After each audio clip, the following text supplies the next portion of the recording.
What's going on YouTube? It's Texans Takeover back in another video. In today's video, I have a reaction to the first round mock draft put out by Daniel Jeremiah, who is a NFL media analyst. He says that now that it's now that the final deadline for underclassmen to declare for the 2026 NFL draft has passed, it's officially mock draft season.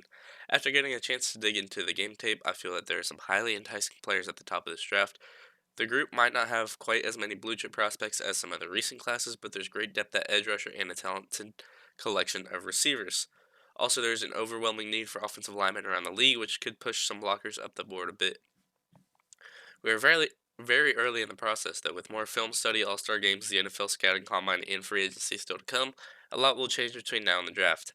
I tend to base my mock drafts on what I'm hearing around the league, whereas my top 50 prospect rankings will reflect what I'm seeing during my own evaluations. Keep an eye out for those rankings on Tuesday, but for now, here's my first look at how the top 32 selections could play out when the draft gets underway on April 23rd in Pittsburgh. So this is a prediction of what he's hearing around the league, not his favorite guys. I know some people draft for their favorite guys, some people draft for, their favorites, like the best fit, their favorite spots, and then some people try to predict what the teams will do headed into the draft. And this is what Daniel Jeremiah is doing, is predicting what the teams will do based on what he knows around the league. Notes that pick number 31 and 32 will be determined by the outcome of the Super Bowl between the Patriots and the Seahawks. Um, you can tune into the Senior Bowl practices, Shrine Bowl practices at those times. And the draft gets underway with the Raiders going with Fernando Mendoza. He says that um, Mendoza clearly distanced himself from the rest of the field at quarterback this past season, culminating in Indiana's first ever national title with 39 touchdowns and no interceptions in the red zone since 2024. The Heisman Trophy winner offers the kind of rare production the Raiders can't pass up. I wholeheartedly agree. I think he's going to be the number one pick. I think this is a no-brainer. A guy that can make every throw on the field. I guess the only concern is the transition from an RPO-styled offense to a pro-styled offense, but I think he'll be able to handle that quite easily. And I think the Raiders would be done not to go get their guy at quarterback hidden next year with Fernando Mendoza, and then try to plug in on the offensive line later in the draft or throughout free agency. But I think the roster's not as it's actually really bad, but I think Mendoza could be a very valuable piece to move forward with there in Las Vegas. So, yeah, number one pick I think is pretty much wrote down in the books as Fernando Mendoza for everyone already. Moving to number two, this is the interesting one. Is it going to be a Ruben Bain? Is it going to be a David Bailey? Do the Jets value the arm length of Ruben Bain, which would obviously depreciate his draft value? I know some teams have a second round grade for him just because of that arm length and it doesn't meet their threshold, but do the Jets? They do. They go with Arvell Reese out of Ohio State. I guess they're considering him as an edge, not a true middle linebacker, which he showed flashes at the edge position. I think he's a little bit better as a true linebacker, but he could definitely be an edge rusher in the NFL, and I think that could be a very valuable piece for the Jets to use with that versatility around the defense, which they need a lot of help with. As he agrees, says that the Jets have needs all over their defense. Reese is versatile and athletic. I think he'll benefit from working off the edge full time after also playing off ball linebacker during his Buckeyes career. I think this would be a good pick for the Jets. I'm a really big fan of Arvell Reese. I think he's probably the best player in this class, or Caleb Downs. One of the Ohio State guys is one of the best players in this class. You could make an argument for Sonny Styles too at 6'5", 240. Plays bigger than 240 with his athleticism, making him feel like he's 220. But yeah, Arvell Reese, exceptional player. Would really help the Jets fill multiple needs on the defense. He can play off ball linebacker. Um, he can play off the edge if you really want to. And Daniel Jeremiah predicts that he's going to play off the edge in the NFL.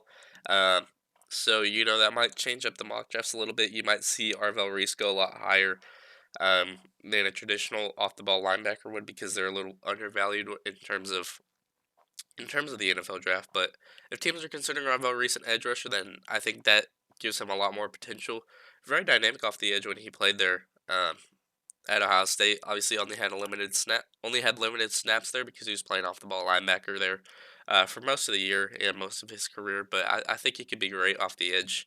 Obviously, gonna have stuff to develop and develop a rush package. But I do think he has the size, the athleticism, and the versatility to allow him to play the edge. So I think that's a very solid pick for the Jets there at number two. As we move to number three, with the Cardinals going with Spencer Fano, not Maui Noah. Um, And Daniel Jeremiah says the big question is who will be playing quarterback for the Cardinals in 2026, but there's no clear QB answer for them at this point in the draft. They make a selection that will benefit whoever ends up under center. Fano has the versatility to play four different spots on the O line, all but center if needed. I think he's going to be one of the true tackles in the NFL. Um, Probably at right tackle, which the Cardinals do have a need there, opposite of Paris Johnson. I think Jonah Williams is going to hit the open market. Um, and even then, you could see Spencer Fano shift in at guard, which I think he could do a solid job at, but I think he is better as a actual tackle. Um, but yeah, you don't know who's playing quarterback for the Cardinals. I would have expected this pick to be Maui Noah. He's definitely my favorite offensive lineman in this class. And I think he's going to be the first one off the board, but Daniel Jeremiah sees it as Spencer Fano, the first offensive lineman off the board in this particular mock draft. So something to keep an eye on. Maybe some teams value Fano over Noah just because of his frame and his arm length, being able to actually stick and play at tackle rather than having the doubt of having to shift him into guard. You saw Will Campbell have a decent year at left tackle with short arm length, but then got exposed in the playoffs when those big freak edge rushers with long arms came. But yeah, it seems like the Cardinals are going Spencer Fano here in Daniel Jeremiah's mind. That's definitely intriguing. I would expect him to play right tackle if he does go there. Um, and he does have the versatility, but I would expect him to stick and pick, uh, or stick and play at that right tackle spot. And that moves us to number four, where Francis Mauigoa does go number four to the Titans. So the earliest you've seen, um, sorry, you might have seen pick number five there, which is another shocker. But here at number four, the Titans go with Francis Mauigoa.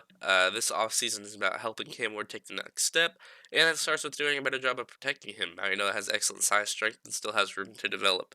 I think if you make this pick here, that you're likely moving Mauigoa onto the inside to the right guard position, so you'd have Dan Moore, um, Skoronski, whoever's at center, probably Lloyd Cushenberry, Mauigoa, and then J.C. Latham on your offensive line, unless you want to move Latham around or you want to move Dan Moore around, something like that. But you paid a lot of money to Moore, 4 years, $82 million, so I don't really expect you uh, to move him off his spot. But I do think Mariota is a very solid pick for the Titans there. I think you probably want to invest in the defense there though if you're the Titans.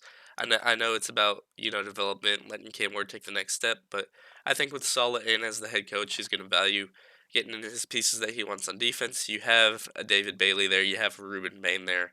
Um, I would have expected the Titans to look in that direction, but Marino is a very solid player. Don't get me wrong, my favorite offensive lineman in this class. So being there at four, definitely an enticing option for the Titans there. I would have expected him to go three, and then the Titans to go edge rusher at four, something like that. But Marino's there. Titans pull the trigger with him at four, and that leads us to number five with the Giants, who go with Mansour Lane out of LSU. Um, and you're going to have to see number six as well, I guess, which is David Bailey to the Browns at number six. Uh, the Giants could add a receiver later in the draft. It's a deep class at the position, but Delane would immediately be their most talented cornerback. I mean, yeah, no complaints really from me. I prefer Jamar McCoy to Mansour Delane just because of that 2024 tape. Definitely showed that he was a top five talent in the class. Definitely not a top five player in the class just because of that injury. ACL, you never know how someone's going to come back from that. Mansour Delane was excellent this year. Easily the best quarterback in college football. Played himself into the first round. Um, and this could be a Carnell Tate. This could be a Jordan Tyson. This could be a Makai Lemon. But no receivers being selected so far, not even with the Browns either. I would expect the Giants to be the first team, if it's not the Titans, to pull the trigger on wide receiver. But uh, Jeremiah says that it's a deep class at the position. I definitely agree, but I think you want to go get one of the top guys if you're the Giants. They do have a desperate need at corner, though. None of the guys really are good enough, and I think Harbaugh is going to value looking at players that are going to be plug and plays for the Giants in the draft, and I think Mansour Lane would definitely do that. So, no real complaints for me for pick number five. I just think it's going to be a receiver. Anyways, though, at number six, we got the Browns taking David Bailey, which is, an intriguing option to play opposite of Myles Garrett. And he says that Cleveland should take the best player available here. A receiver could also be in play, but Bailey has the best get off of any pass rusher in the draft. Alex Wright is a solid edge who signed a contract extension in November, but Bailey is a different caliber of player. Myles Garrett would have some talented running mates up front. Yeah, I think this would definitely shore up your defensive line for the years to come. Obviously, having the years of control over Mason Graham, then you have Miles Garrett under control with that new contract, and then you have David Bailey for at least 5 years. Um, so I think this would be a very solid pick here for the Browns. I think it'd add another dynamic to the defense that they don't really have in terms of a second pass rusher to Miles Garrett that teams are going to have to account for. So that's a very intriguing option. I haven't really thought about that for the Browns really. I do know they have a need there, but Alex Wright was solid last year. I think he could develop a little bit. But best player available, I would say, is Ruben Bain. But obviously, true edge is David Bailey. Seems like Daniel Jeremiah doesn't um, really like Ruben Bain like some other guys do. Maybe he does value that arm length and takes it into account with the team's NFL team scouting processes. Obviously, the Browns are a team that's going to look for guys with the arm length and athleticism. So David Bailey's a pick there at number 6 to the Browns. I think that's an interesting dynamic with um, Garrett, Graham, and Bailey. But I think a receiver needs to go off the board soon because I think those are the two spots for the receivers to go, and they just didn't go. I would really expect a receiver here at 5 and even 6, but just doesn't seem like that was the case. And here at 7, we got the Commanders going with Sonny Styles, so probably the earliest he's gone. You're going to have to see number 8 too, and that is Jeremiah Love. To the New Orleans Saints, Sonny Styles reminds him of Fred Warner, who was drafted by the 49ers when current Commanders GM Adam Peters was an executive in San Francisco's front office. Keep in mind that Bobby Wagner is 35 and headed for free agency. Yeah, I agree. I think this could be an edge rusher too. I think if, Kendrick Falk is here. No, not Kendrick Falk. Ruben Dane is here, sorry. Then you would like to pull the trigger. I think Kendrick Falk's getting a little bit underrated as of recent instead of overrated. Just got the ideal size for the NFL, and I think some people are really undervaluing that. But yeah, Sonny Styles, top 5 talent in this class easily. Um, Maybe even top 3. All 3 Ohio State guys, or top 4 at the very least. With Downs, Reese, Styles, and Mendoza are my 4 favorites in this class, and I think Sonny Styles is great as a linebacker. Um, just flies to the ball, has insane athleticism. He used to play safety for Ohio State, so I think this is a guy that's a ball hawk, can fly around the field at the linebacker position, and isn't scared to hit. So I can understand the Fred Warner comparison there, just because of how good he is on the ball, in coverage as well, but also against the run and just not scared to come downhill and use his body. So I think it'd be a very interesting pick for the Commanders there. I don't know if they'd be bringing back Bobby Wagner or not. He's 35 and he's headed for free agency. He had a decent year for the Commanders last year and a year better than last um, the year prior. But he's 35. He's aging out. Maybe his athleticism is starting to deteriorate. But I think he's still one of the better linebackers in the league. And I would expect the Commanders to maybe make a run for Bobby Wagner again in free agency. But at the same time, you do need to invest in the future. And I think Sonny Styles is one of the better linebacker prospects that we've seen in quite some time, alongside Ivan Reese there. So yeah, I think the Commanders would have a very solid pick there at number 7. Here at number 8, the Saints go Jeremiah Love. You're going to have to see number 9, and that is going to be remain to the Chiefs. But Jeremiah Love to the Saints, he says, "I love, no pun intended, the idea of pairing Tyler Shough with the most electric playmaker in the draft. I do too, but I think this should be a Makai Lemon spot." Um, or a Carnell Tate spot, or a Jordan Tyson spot. With all 3 wide receivers on the board, it just seems like they're falling down and falling down. And Daniel Jeremiah doesn't really value them as much as other people seem to. Um, but yeah, I mean, I love this pairing. They don't really have a dynamic playmaker at the running back position right now. They're with Kendre Miller. They're with Devin Neal. You don't know what the future of Alvin Kamara is really going to be. So, you shore up that position going Jeremiah Love in the draft, and I think that's a great pick. I think that adds a lot of dynamicism to the Saints offense that was kind of lackluster in terms of a run game last year, and I think Tyler Shough with his wheels kind of made that run game something that it wasn't. Devin Neal was decent when he stepped in, but I think Jeremiah Love's a different caliber of player than a Devin Neal, obviously. Um, and I think this would be a great pick for the Saints if they were able to pull that trigger, and it really screws the Chiefs over because Jeremiah Love isn't available for them at 9 to be a dynamic playmaker. But at number 9 with the Chiefs, they do go Ruben Bain Jr. He says that Bain is my is his favorite fit for the Chiefs. Andy Reid has always had an appreciation for players with the junkyard dog mentality like Bane possesses, having coached Trent Cole and Brandon Graham in Philadelphia.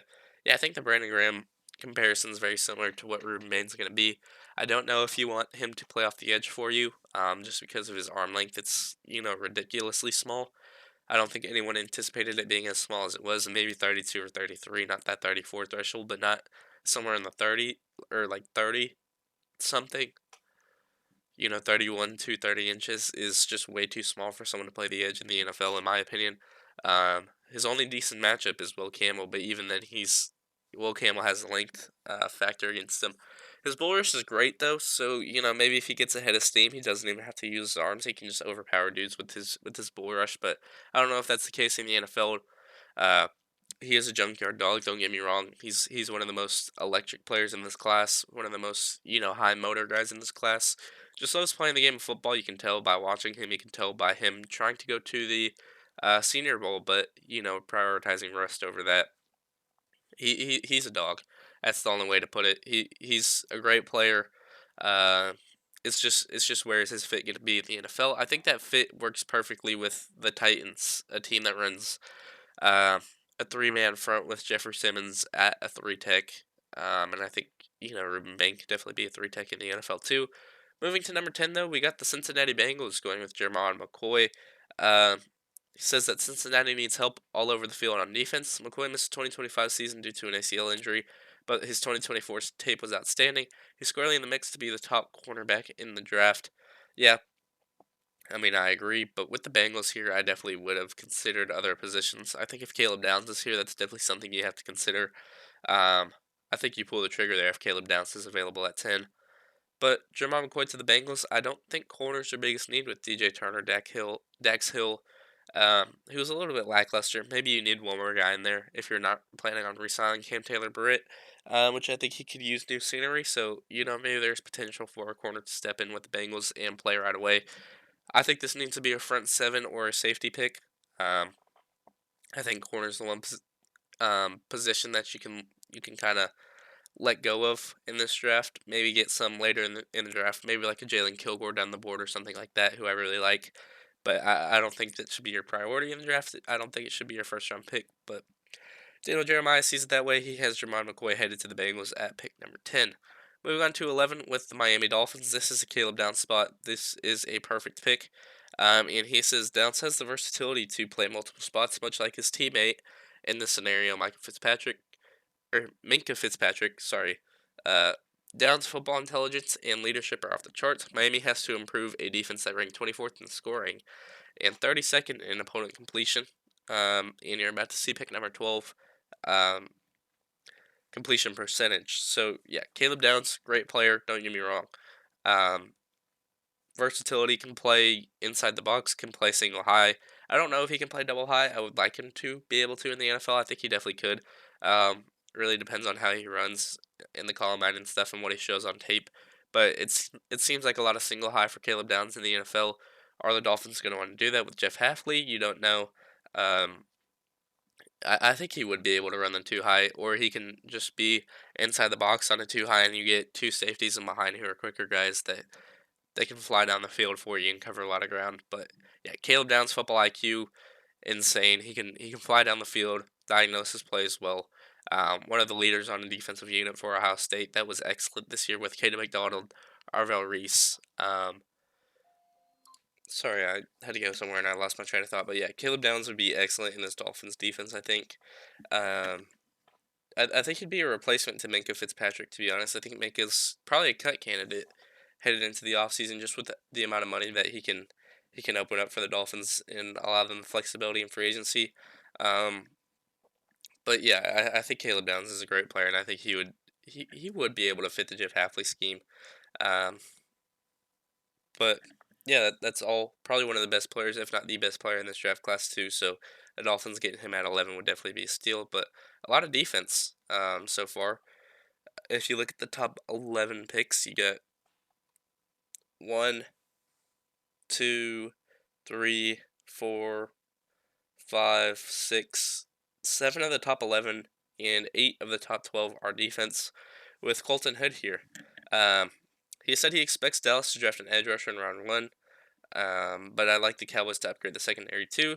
Hood would be a plug and play starter for them. Yeah, I think Hood showed some of the best tape of any cornerback in college football this year alongside Mansour Delane. Definitely played himself to around the first round in this NFL draft. This is probably the highest I've seen him go on. Um, Jermar McCoy's teammate there, sophomore that's redshirt, so same age as a true junior. Um, I don't know if he'll go this high. I think he could fall down the board a little bit and maybe be available for the Cowboys at number 20 there. But I do like the pick. I think he's shown good tape. I think he could play on the boundary for the Cowboys as well. Deron Bland down here. Shavon Ravel, a decent player, but just didn't play all too much for you last year, so you don't really know what the ceiling is on him. You'd like the Cowboys to go out and address safety in the draft or free agency, which if Caleb Downs fell one more spot, I think you pull the trigger on that immediately. But for this, Caleb Downs goes at 11, so you look to other options in the secondary. And Colton Hood is definitely an intriguing option there. I think better than Keith Abney. I think better than a Brandon Cisse. Um, in that lands him at the pick number 12 spot, which is the highest I've seen him gone. But I wouldn't mind the pick for the Cowboys there. I think that could be an interesting fit for them on the boundary to either replace or play alongside Deron Bland or play alongside Javon Ravel. But either way, if he gets drafted, he's definitely a plug and play starter um, on the boundary at corner for them. Moving on to 13, this is the first receiver um to go, and it's Mekhi Lemon to the Rams, which is really intriguing. The Rams value tough, rugged receivers who are also playmakers. It would almost be unfair to add Lemon to an offense that already includes Puka Nacua and Devontae Adams. I think Mekhi Lemon's uberly similar to Puka Nacua, so I don't know how the fit would be there. But imagine two Puka Nacuas on the field, and then you still have Devontae Adams as your route runner. I think that could be intriguing. Um, I think this should have been a Carnell Tate or Jordan Tyson though. Just in terms of schematic fit, I think you still want Puka as your slot, and then you want a guy on the boundary. And I don't think Mekhi Lemon's really your boundary receiver, unless you plan on moving Puka to your boundary and Mekhi Lemon being your slot guy. Then that's the only way I really see it fitting. But an amazing receiver, a guy that's 5'11", plays like he's 6'2", 195 pounds, plays like he's 210. Just an incredible jump ball receiver, an incredible rugged receiver, as Daniel Jeremiah. Sorry, I don't know why I keep tongue twisting his name. Spoke about a rugged receiver. It's a good way of describing it. Great in between tackles, great in the slot, great at getting open, great at finding soft spots on the defense. My favorite receiver in this class. I've been a big fan of him for a while. Bolitnikoff winner, and I think could definitely be the first receiver off the board, if not the second after Cardell Tate. It really depends on how teams value Jordan Tyson's injury history, and it seems like pretty substantial in this one. But for the Rams here, they do get another Puka Nakua, in my opinion, and Mekhi Lemon, which leads us to pick number 14, which is Olivia Ione to the Baltimore Ravens. That's an interesting one there. Um, and you're likely going to see number 15 here. As you do, Cassius Howlett is headed to the Buccaneers in this one. Um, the Ravens need to upgrade at guard, and center Tyler Linderbaum is due to reach free agency in March. Ione has a strong case to be considered the best offensive lineman in this year's class. I think that award goes to Francis Marino. I think he's earned it with his play in the college football playoff. But yeah, Ione is a great offensive lineman, and I think any team is going to be lucky to get him in the draft. Really want my Texans to be able to move up and go get him, but it doesn't seem like that'll be the case. I think he'll go a lot earlier than 28, which we are at. But yeah, the center or the Ravens do need to upgrade at guard. They need to bring back Tyler Linderbaum. Probably restructure Lamar and able to do so, but I think Ione would be a great pick for them. I think this should be a D tackle. I think if Peter Woods is still available here, I think that should be something that they look to pull the trigger on, or a Caleb Banks, uh, or Caden McDonald, or Christian Miller. I think that could be something the Ravens look after because you don't know what the future of Nauni Matabike is. So, I love mocking them on the defensive line, but I think an offensive guard would be very fun for the Ravens to really help Lamar out because they were getting beat on the inside a lot last year. Um, so, Ione's the pick there. You probably want to bring back Linderbaum too to really help his development and to stabilize that offensive line. Moving on to number 15, though, you got Cassius Hill headed to Tampa Bay. You can see number 16, which is where the second wide receiver of the draft goes, and that is Cardinal Tate to the Jets, which I think is a great fit for them. But Cassius Hell, one of my favorite players to study, he plays at 100 mile an hour at all times and has the production to back it up. 27 career sacks, 35 and a half tackles for loss. I think this is a Tampa Bay edge rusher, to be honest. I think he'd really fit there. The only thing that concerns me, as I've talked about multiple times, is the length. He's 6'2", 245, you'd like to say, um, which is, smaller than even a tight end is, or some tight ends are in the league. So, there's that. He's explosive, though. Doesn't really have the longest arms. He's going to have to play like a Brian Burns. If I'm Cassius Hella, I'm training with Brian Burns every opportunity I can get to see how he had success in the NFL. And if he's able to mold into that type of player, then I think he'd be very successful in the NFL. But other than that, that arm length and that size is just really hindering him. But very intriguing player, very fast player, very dynamic playmaker at the edge position. You can see there are 27 career sacks. I think the leading sack player in the SEC this year at Texas A&M. Um, just a really dominant edge rusher in college. It's just, is that going to translate to the NFL? I don't know, but I wouldn't mind it for the Buccaneers there, and I think he could definitely, um, you know, learn how to use that small frame to his advantage at the edge position. Um, but moving on to number 16, you got the Jets taking Carnell Tate there. And he says this would be a value pick, but we see talented receivers go in this area of the draft year after year. And Jigba Ibuka, two Ohio State players, and Justin Jefferson, the Jets pair former Ohio State star Garrett Wilson with a fellow Buckeye. I think this would be great. This could be a slot receiver for the Jets there. And I think they would have killed this draft if they were able to get Carnell Tate at 16, or even a Jordan Tyson at 16. Early on, they went with Arvell Reese to play the edge. So they go with two Ohio State guys in this draft. But Cardinal Tate, a really exciting player. Um, just a smooth receiver. Um, Reminds me a lot of an Ibuka or an Njigba, just the way that they are developed. But he played a little bit more on the boundary than those two guys did. Um, Opposite of Jeremiah Smith. But I think, yeah, Cardinal Tate, a great player. And I would fully expect him to go in the top 10. To be honest, I don't think he falls down to 16. As he said, this would be a value pick because he knows the value of Cardinal Tate's a lot higher than pick 16. But I think this would be a great fit for the Jets. You'd have a receiver core of Wilson, Tate, Ednei Mitchell, and Mechie, which is not bad at all. And whoever is at quarterback for them next year would have intriguing options to throw to, as well as potentially Brees Hall. But I think Brees Hall would hit the open market, so you're looking at running back in the draft or free agency. But a very solid offensive line to play behind it. I think this Jets offense is starting to form something a little bit in terms of just stabilized production if they are able to get Cardinal Tate in there.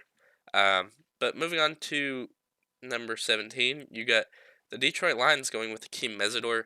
Mesidor would thrive opposite Aiden Hutchinson, going from one dynamic pass rush duo with Bain at Miami to another.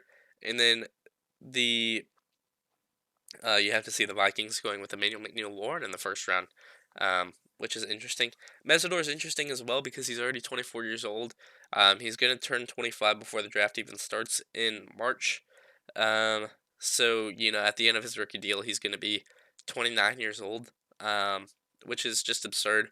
You have those 4 years of Mesidor with that production, which could be an intriguing thing. Still, 4 years of great production from an edge rusher and then they're at age 29. Definitely not something to just pass upon, in my opinion. But if you can get a younger guy that looks better than a Mesidor, or looks similar to a Mesidor, I would definitely invest in that because even at the end of their rookie deal, if they're 26, you can give them another 4-year deal and they'll still be the same age as a Akeem Mesidor would be at the end of his rookie deal. Um, but a guy with a great pass rush, um, good hands, just very dynamic at the edge rush position, as I talked about with Cassius Howell. Mesidor's got the size, though. He's got, the club move, the swim move, just a dynamic pass rusher.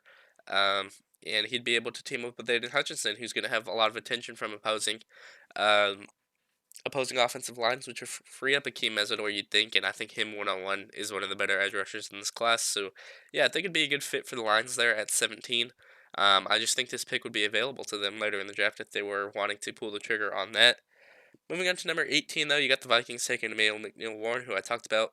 Um, He says he's higher on McNeil Warren than some of the other people around the league, but he loves his combination of size and explosive playmaking ability.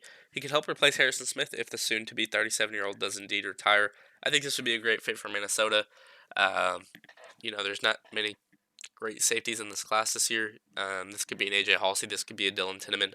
But I do think Emmanuel McNeil Warren's very dynamic at the safety spot, and I think this would be a great pick for them. I'm huge on Emmanuel McNeil Warren. I've talked about him throughout the entire draft process. Um, I've kind of forbid him from Texans mock drafts just because I don't want to pick him every single time. But every time I see him there, it's kind of like I want to pull the trigger on him. But at the same time, I don't think he really fits with the Texans. I think he's very similar to a Kalen Bullock.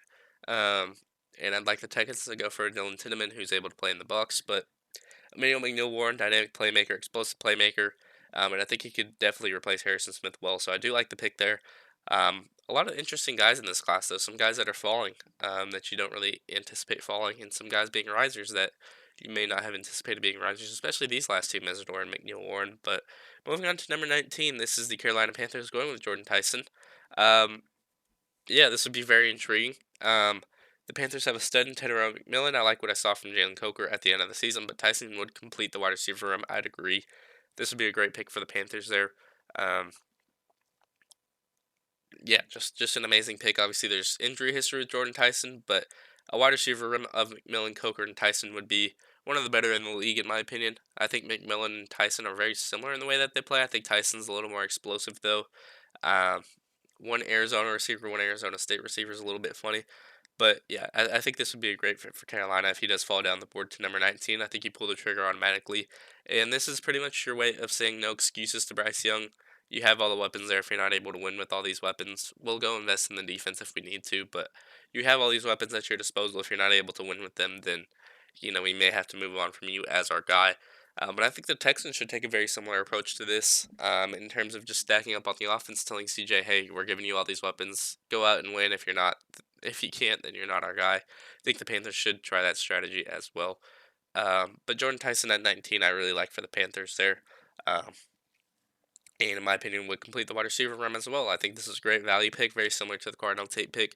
Guy that can go top 10, guy that can go top 5, and you find him at 19. I think you just pull the trigger automatically. Here at number 20, the Cowboys go with Kendrick Falk. He says that Falk is a tough evaluation. He has great size and is a smooth athlete, but he'd like him to play with a little bit more urgency. The upside is tremendous. Yeah, I think that's why he's getting underrated a little bit. Um, just didn't really have much to play for at Auburn this last year, and I don't think he really cared, which kind of hindered his production and his draft evaluation. You're heading into this year with Kendrick Falk being a top 10 guy on the basis of last year at Auburn as a sophomore. Just one of the best players in college football last year, or like the year prior to last, and it makes for a tough evaluation because he had that urgency in his sophomore year, but didn't in his junior year. Great size, smooth athlete, good frame, good pass rusher, able to play against the run very well. You just like him to play similar to Cassius Howell, who just goes 100 miles an hour every play. I think Kendrick Falk could be one of the best edge rushers in the league if he's able to do that down the road. But yeah, a lot of upside for Kendrick Falk there. And I think would be a great pick for the Cowboys at number 20. Moving on to 21, though, we got Denzel Boston headed to the Steelers, and then Lee Hunter headed to the Chargers. And I guess you're getting 3 for 1 here. Um, yeah, Denzel Boston. The Steelers must find someone to complement DK Metcalf. Boston is another big physical receiver to play opposite the two-time Pro Bowler. I don't know. I like Casey Concepcion over Denzel Boston here for the Steelers at receiver, just because Denzel Boston is very similar to DK. Not the best separator, but a guy that's going to get down the field for you. And yeah, I would really like to see this be a Casey Concepcion, who's an explosive playmaker at the slot position, which I think the Steelers need to look to invest in. Um, and I think that'd be a compliment to DK Metcalf rather than a Denzel Boston, who I think is just eerily similar to DK Metcalf, just a little bit worse. Just a big physical receiver who's gonna go up and catch the ball for you. But other than that, he's not gonna separate for you. He's just gonna be that deep threat that you're looking for. But your deep threat's already there in DK Metcalf. So I don't know if you want two on the same team, which could be an intriguing thing. But I'd like a playmaker, over the middle of the field in the Casey Concepcion here at number 21. Number 22 for the Chargers, it's Lee Hunter, the Texas Tech D tackle, headed to Los Angeles. To Daniel Jeremiah, Hunter is one of his early draft draft crushes, outstanding size, quickness, and the ability to disrupt. With Tier Tart due to become a free agent, Hunter would provide some insurance. Yeah, I think this could be an intriguing option for the Chargers. I think this should be an offensive line pick, especially with Pregnon still available, with Caden Proctor still available. I think the Chargers would definitely look to invest in the offensive line. But you could look at the D line too. You didn't really have true dominant D tackles. I think Tier Tart was the best of the bunch there. And as he said, he's due to become a free agent. I think this could be a great pick for them. A little bit older, but I think could provide some valuable stats at the D tackle position. As long as he is a Charger, and I think it would be a decent fit there with the way that Harbaugh likes to play. I think Lee Hunter definitely fits into a Harbaugh type system. Um, and yeah, the Chargers get somewhat in the trenches at 22. It's just not on the offensive side of the ball, which is what I would expect. Moving on to number 23, you're going to see 24 as well, just because of how short these are. And that is Caden Proctor to the Browns. But here at 23, the Eagles go with Avion Terrell, Jr. out of Clemson, cornerback. Probably going to play nickel, but um, Terrell teams up with DeJean and Quinion Mitchell to give the Eagles the best young secondary in the NFL. Oh, I don't know about that over the Texans, but the former Clemson Tiger can play inside or outside. I think he's going to play nickel in the NFL just due to his size. Obviously, he plays a little bit bigger than his size, but if you're matching him up with even someone in this draft class that's at pick 21 in Denzel Boston, then it's a considerable disadvantage for Avion Terrell with a 5 or 6 inch gap in height in like a 30 to 40 pound gap in weight. Terrell's like 185, 190. Boston's probably 220. So yeah, I think he'll just get out physical sometimes if he's playing the outside. Even like the Eagles play the Texans next year, you're gonna have to put Quinion Mitchell on Nico Collins, and then you still have Jaden Higgins who has a considerable advantage over Avion Terrell. It's just a profile that suits him more to play on the inside, and then even though Cooper DeJean's kind of been a nickel for the Eagles, I think you want to push him to the outside if you're able to. I know he's been great there for the Eagles, but um, I think with DeJean you do have a little bit more flexibility with his size to play on the outside and then stick Torella at that nickel spot. But interesting pick for the Eagles. I'd just be interested to see how he fits there because I don't really know if he does. If you want to keep Cooper DeJean at nickel, 24 to the Browns. Caden Proctor to the Cleveland Browns offensive tackle that might play offensive guard. He says that Proctor's an enormous human. If the Browns can keep DeJuan Jones healthy, they would have a massive duo at tackle. Yeah, he's 6'7", 366. I think is the official measurement right now for Caden Proctor.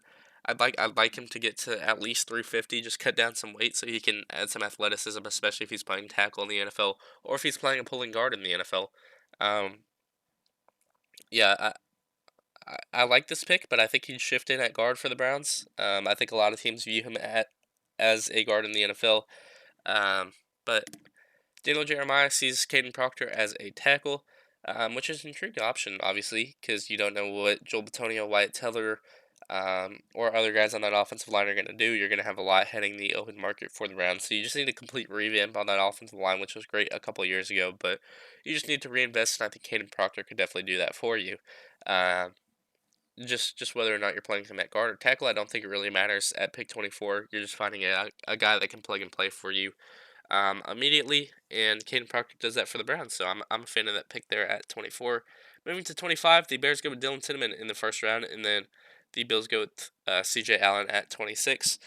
For the Bears need to figure out, or the Bears figure to be in the safety market with contracts expiring for Kevin Byard, Jaquan Brisker, and C.J. Gardner-Johnson.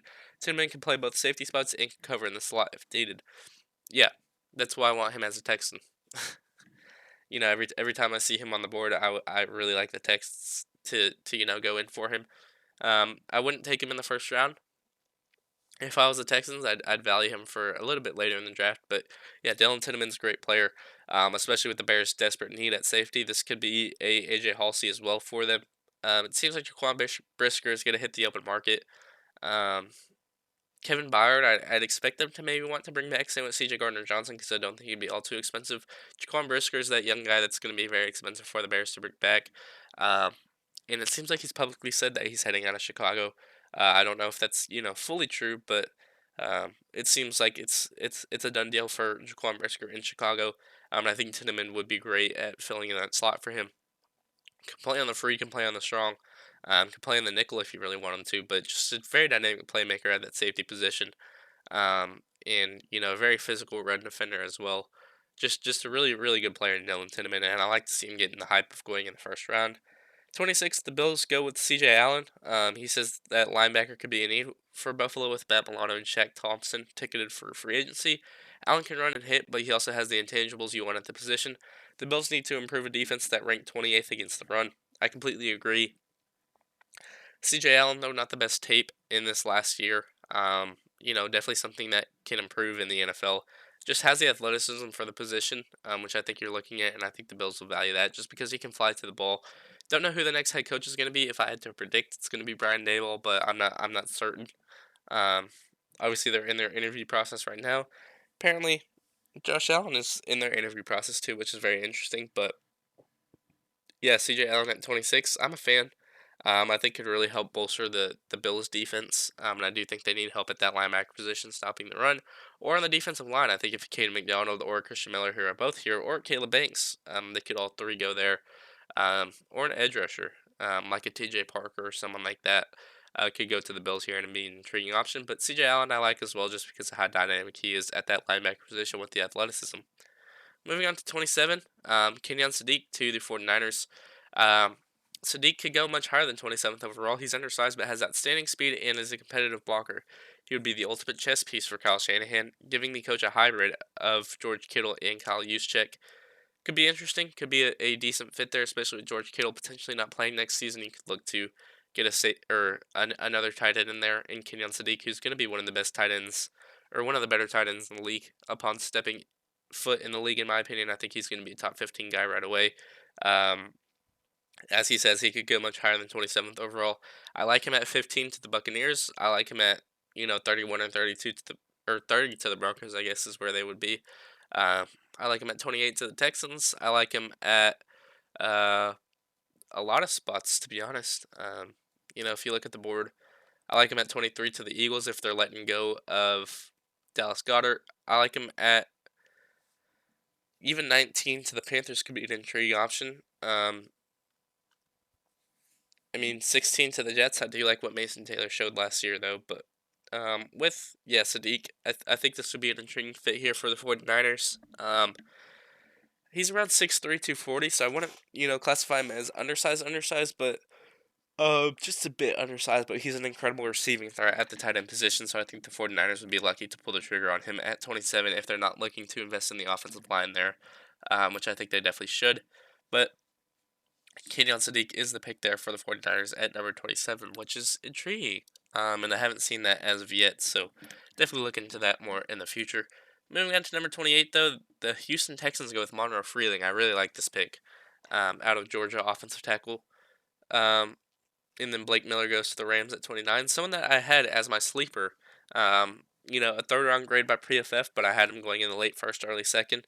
Um, Monroe Freeling, offensive tackle. The Texans did a nice job of maneuvering to land Ariante Ursary in last year's draft. Now they get another young tackle to pair with him.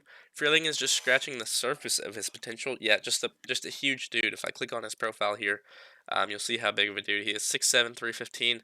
I am going to have to go back. Just a big dude that's going to be able to play true tackle in the NFL. Definitely slot in at that right tackle spot.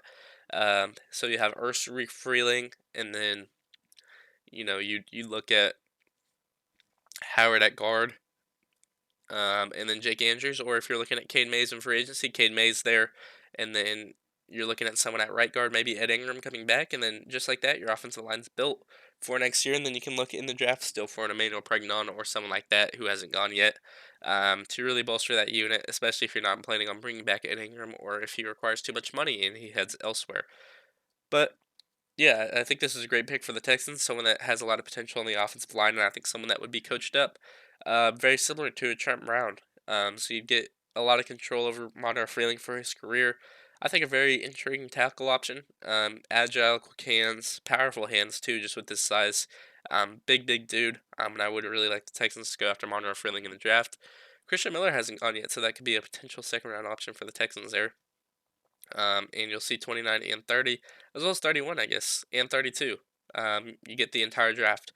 Here at 29, the Rams go with Blake Miller. He's flying a bit under the radar now, but you'll hear a lot more about Miller as we go through the draft process. The former high school wrestler made 54 starts at Clemson. He's a tough, competitive right tackle, and I think the Rams do have a desperate need at right tackle, so that can be an intriguing option there for them. Yeah, I think would replace Rob Havenstein, who I don't know if he played yesterday or not. I can't remember, but yeah, an intriguing option for the Rams there. If you're not going Caleb Lomu, who I think could step in at that right tackle spot, you see him down there at 31 with the Patriots. But yeah, Blake Miller, an intriguing option, flying a bit under the radar. I agree. I think this is a first round talent, and I'm glad he's getting the recognition he deserves.